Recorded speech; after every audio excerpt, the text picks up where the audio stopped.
Ahmose I, meaning born from Yah, was a king from ancient Egypt and the founder of the 18th dynasty. He was a member of the royal family of Thebes, the son of King Saknanare and the brother of the last king of the 17th dynasty, King Ahmose. During the reign of his father or grandfather, Thebes rebelled against the Hyksos, the rulers of Lower Egypt. When he was 7 years old, his father was killed, and at about 10 when his brother died of unknown causes, and he only ruled for 3 years. Ahmose I took the throne after the death of his brother. After his accession, he became known as Neb-Ptah-Ra, Lord of Power Ra. Ahmose Theophore's name is a combination of the syllable Ah and the plural form Muse. The syllable Ah indicates Yah. During his reign, he ended the invasion of the Hyksos and expelled them from the Delta region, and Thebes regained its sovereignty over all parts of Egypt and its territories previously subject to it from Nubia and Canaan. He reorganized the administration of the country, opened quarries, mines, and new trade routes, and started huge construction projects of a kind that had not taken place since the time of the Middle Kingdom. Ahmose's reign laid the foundations for the era of the New Kingdom, under which the Egyptian state reached its peak. The family. Ahmose descended from the 17th dynasty in Thebes. His grandfather, Seknanare, and his grandmother, Titi Shri, had more than 12 children, including Seknanare and Iahotep. The brother and sister married according to the traditions of the queens in ancient Egypt, and they had Ahmose I, Ahmose, and many females. Ahmose followed his father's traditions, married several of his sisters, and made his sister, Ahmose Nefertari, his main wife. They had many children, including the females, Ahmose Murtamun, Ahmose Set Amun, and the males, Si Amun, Amenhotep I, Ahmose Ankh, and Ra Muse. They may also be the father of Mutan Fert, who married Thutmose I. It seems that Ahmose Ankh was the crown prince of Ahmose I, but he died between the years 17 and 22 of Ahmose's reign. Ahmose I was succeeded by his eldest surviving son, Amenhotep I. There was no clear dividing line between the 17th dynasty and the 18th dynasty. The chronicler Manetho, writing later during the Ptolemaic era, considered the eventual expulsion of the Hyksos after nearly a century of their presence and the restoration of Egyptian rule over the entire country as an event significant enough to justify the beginning of a new dynasty. Expulsion of the Hyksos. Ahmose I, the commander of the Egyptian army, fights the Hyksos in 1700 BC. King Saknanare was the first to attack the Hyksos to fight them and their exodus from Egypt and was killed in one of his battles with the Hyksos. Then his son Ahmose continued the war until he purified Upper Egypt from the Hyksos. Then Ahmose expelled the Hyksos outside the country. Ahmose ran with his armies when he was about 19 years old and used some modern weapons such as chariots, and many good people joined the army, and he and his armies went to Waris, currently San al-Hajar, the capital of the Hyksos, and defeated them there, and then pursued them to Palestine and besieged them in Fort Sherahan and reunited them there until they surrendered and did not. The Hyksos appear later in history. This battle was around 1580 BC. His reign. Bronze dagger of Ahmose I. King Ahmose developed the Egyptian army, and he was the first to enter it with war chariots, which was used by the Hyksos, which is the reason for the Hyksos victory over Egypt. He was dragged by horses, and he also developed weapons of war using arrows equipped with an iron piece on the arrows. Then he began to fight the Hyksos, starting from Upper Egypt and rallying around him. The people, so he trained them efficiently until they became strong and skilled warriors, and he continued to fight the Hyksos from Upper Egypt until he reached the capital of Egypt at that time, which the Hyksos set up next to the current city of Zagazig, and he continued to fight them until they fled to the north of the delta, and he was behind them in Sinai, then to Palestine.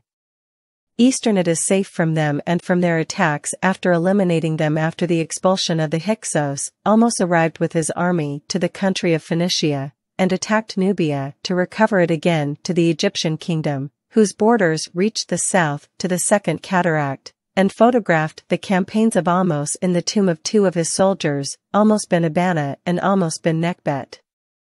After Ahmose finished his wars to expel the enemies and secure the borders of Egypt, he directed his attention to the internal affairs that were dilapidated during the period of the Hyksos occupation, so he reformed the tax system, reopened the trade routes, repaired the water channels and the irrigation system. He also rebuilt the temples that were destroyed and took Thebes as his capital, and Amun was the official deity of his time. Ahmose's rule lasted for a quarter of a century, and he died at the age of almost 35 years. After Ahmose expelled the Hyksos from Egypt, he returned to the country in 1571 and headed for internal reform, which made historians count him as the founder of the modern state. His mummy.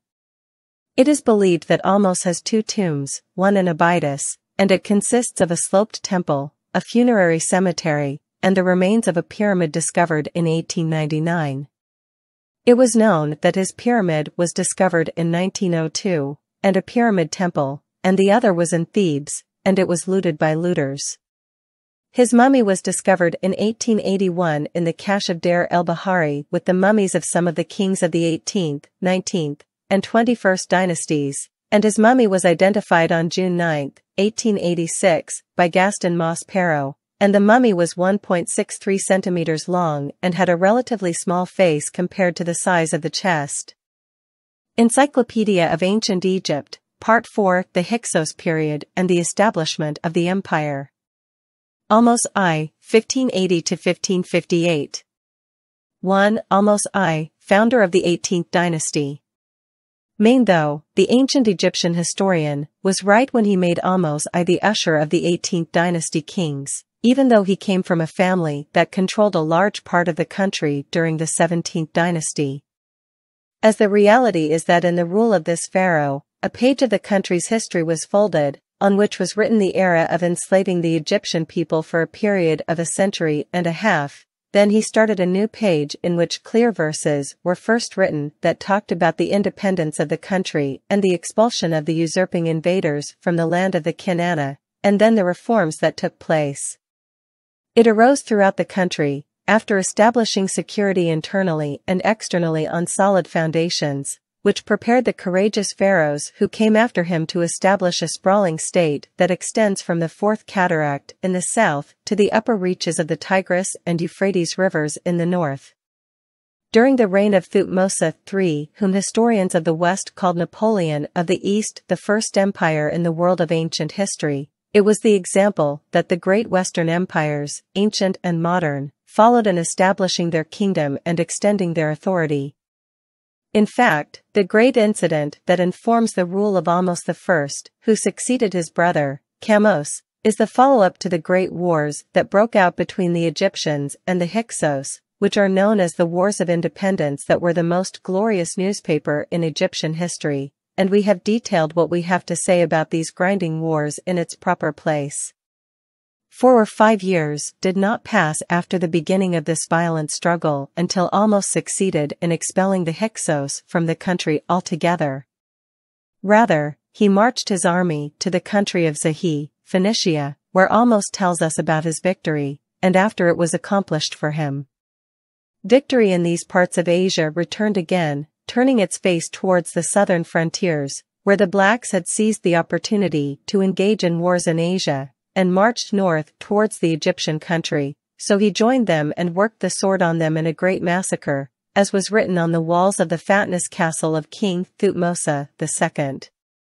However, when he returned back, he found that some revolutions had broken out inside the country, and it is not far-fetched that those who orchestrated them were individuals from the Hyksos who remained behind in the country after their expulsion, and this is not a surprising incident.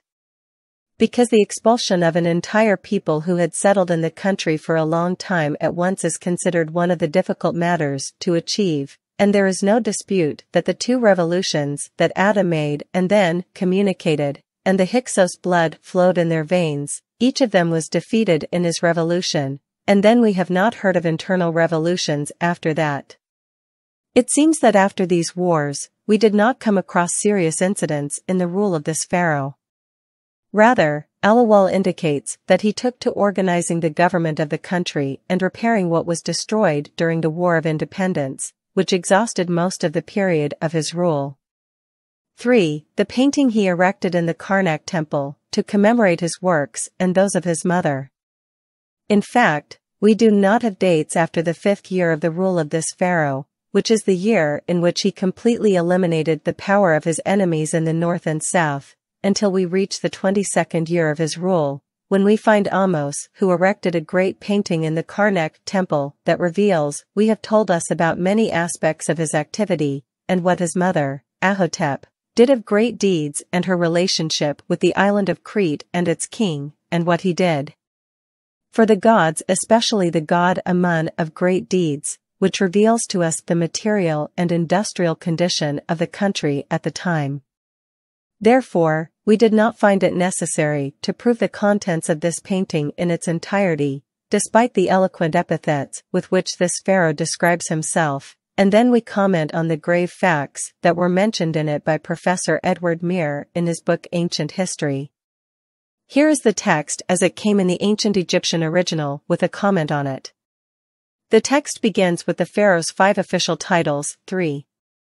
Ahmose titles and description of the greatness of his kingdom, the son of Amun from his body, his beloved, and his heir, and the one who gave him his throne, the good God is true, strong forearm and who is not tainted by main, and that he is a prince who resembles the god Ra and twins of my son Jeb, the god of the earth, and his heir who enjoys pleasure and an image of Ra who created it, the avenger who made it on the earth, the one who shines for ages, the Lord of joy, the giver of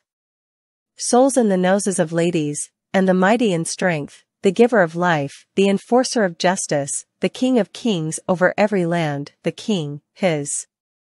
life, wellness, and health, that embraces the 2 lands, great respect, strong in appearance, whoever submits to him, and their gods bring him life and happiness, and he is one in the sky, and the second is on earth, and he who creates light from his voice, beloved Amun, and whoever establishes functions such as the god, the good-faced, i.e. Ta, who controls the years like his majesty Ra, that is, he rules many years, and whoever makes him the god knows his niche, and what is necessary for every god's feast, the king of the tribal face in the town of Buto, and the prince over Egypt, and Imad the sky, the inhabitants of the earth, the one who controls what the sun surrounds, the one who has fixed the white crown on his head, the red crown, the share of each of her, and set under his authority, i.e. all of Egypt, and the shining one in his youth and whoever is destined to crown a double marvel every hour, with 2 high feathers, and whoever has the 2 strong blades in front of him on his forehead like they are on the forehead of Our when he controls the 2 lands, and he is the king of his life and happiness, seizing the crowns in 5-4 and the owner of the crown Hor immersed in love, and whoever comes to him south, north, east and west, and he is a master remaining, and he who consolidates his lands, Egypt, and he who seizes the inheritance of those who begot him, and he who retreats before him the 2 lands as a whole, and their inheritance was given to him by his luxurious father, and he controlled the class of Konmat 5 and he captured the class of Zakit 6, the educated, and submitted to him Al-Ba'at, private tribal, submission, and every individual said that he was our master, and the inhabitants of the Aegean Sea all said that he was our God, and the land said that we are his followers, and that he was a king who had been appointed by Ra as a prince, and made him Amon great, and they gave him the beaches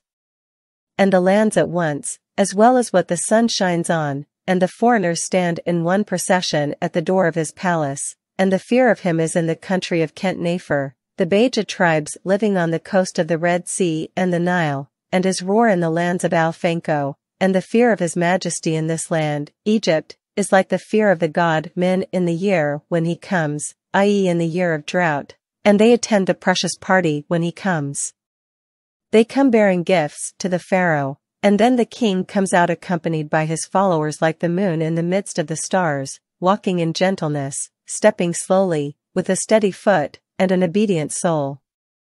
Verily, we see him, and his love fills every human being, and the eyes are dazzled by seeing this king, and the hearts beat with his love, and you notice him as Ra when he shines, and he is like the disk of the sun when it shines, and like the midday sun when it lights up the eyes, and its rays in the faces are like the rays of Adam. He is in the east of the sky when the ostrich dances in the valleys of the desert, that is, at noon, and he is like Yahoo, the sun god, when he sends his rays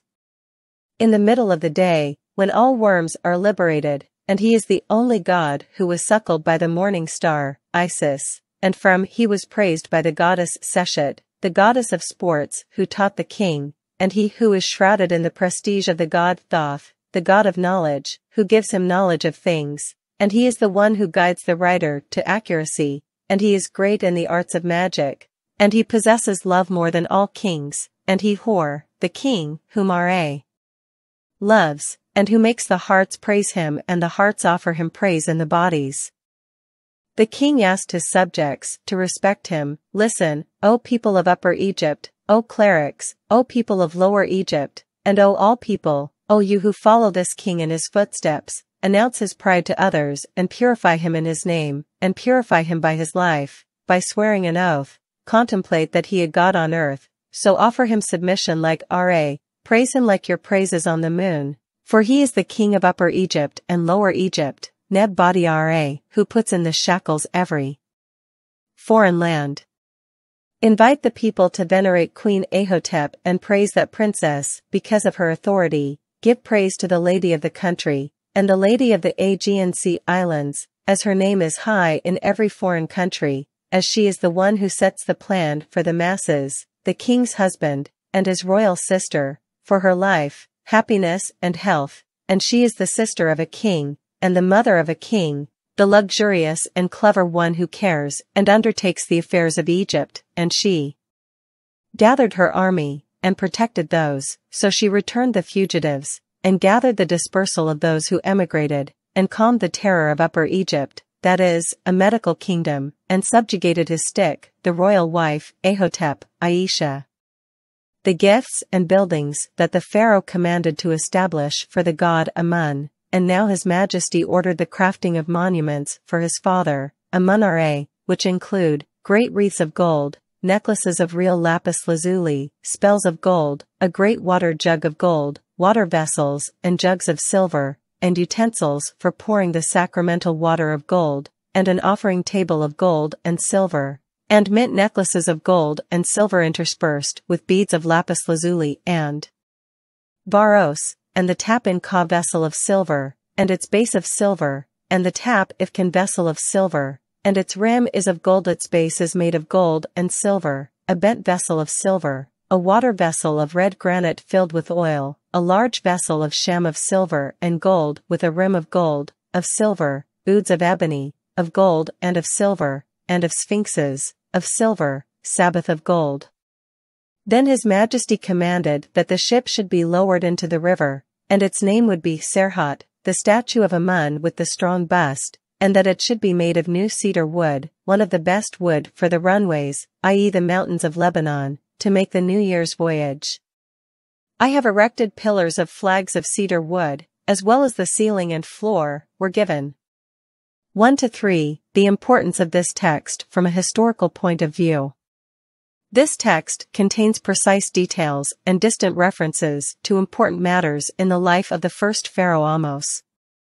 Historians see in it that it is traditional phrases of praise that occupy about 26 lines of it, and the remaining 6 lines enumerate the reforms of this king that he made to restore the furniture and utensils of the Temple of Amun, and that the king only indicated a vague passing reference to his wars during those consecutive boring sentences, but in fact, this painting is of great importance from a historical, cultural and literary point of view during the reign of this pharaoh.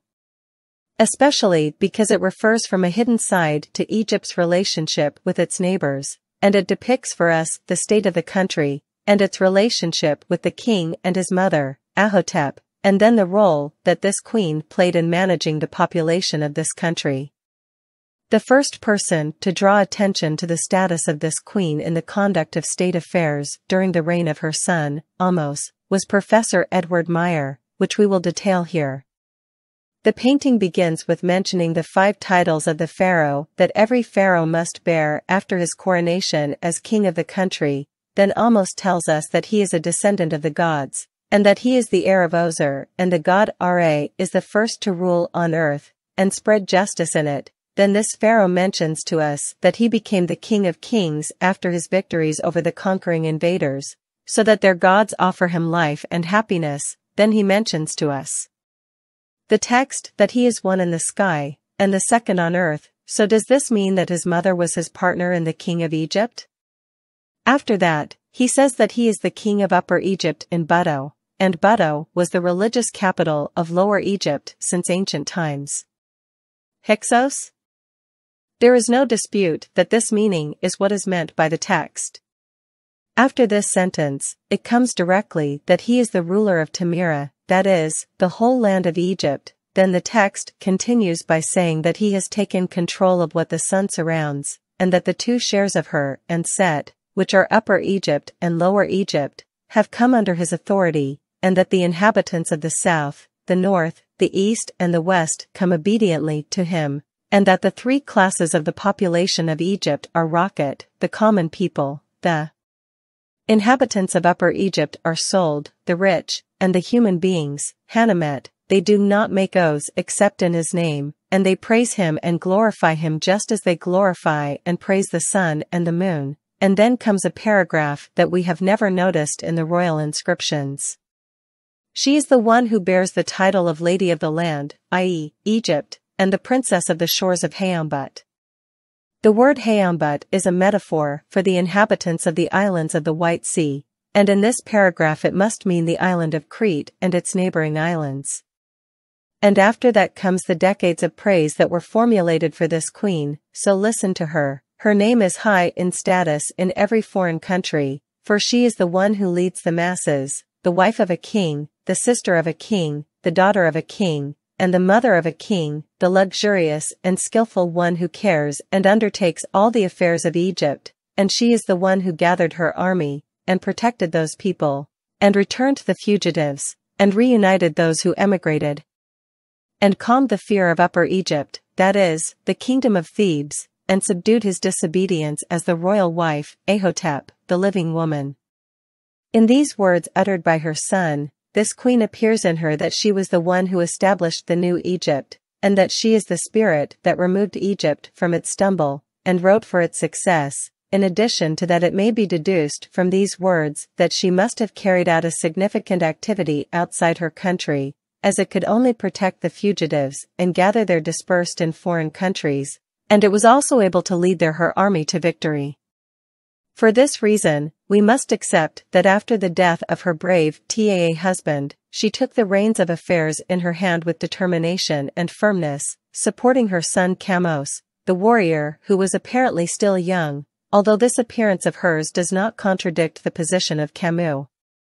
And when Ahmose took over, and it appears that he was also of age, she became the real regent on the throne of Thebes. But she must have at the same time formed the bonds of affection and friendship between herself and the king of Crete, and it is probable that she married him. This is because we cannot interpret the phrase princess of the shores of Hayambut in any other way, as Edward Meyer says. And the foregoing becomes clear if the interpretation we provided is acceptable, that the Hyksos had fallen between the claws of the kingdom of Thebes and the island of Crete, which had become its ally, and thus it became easy to besiege Oris and overcome it.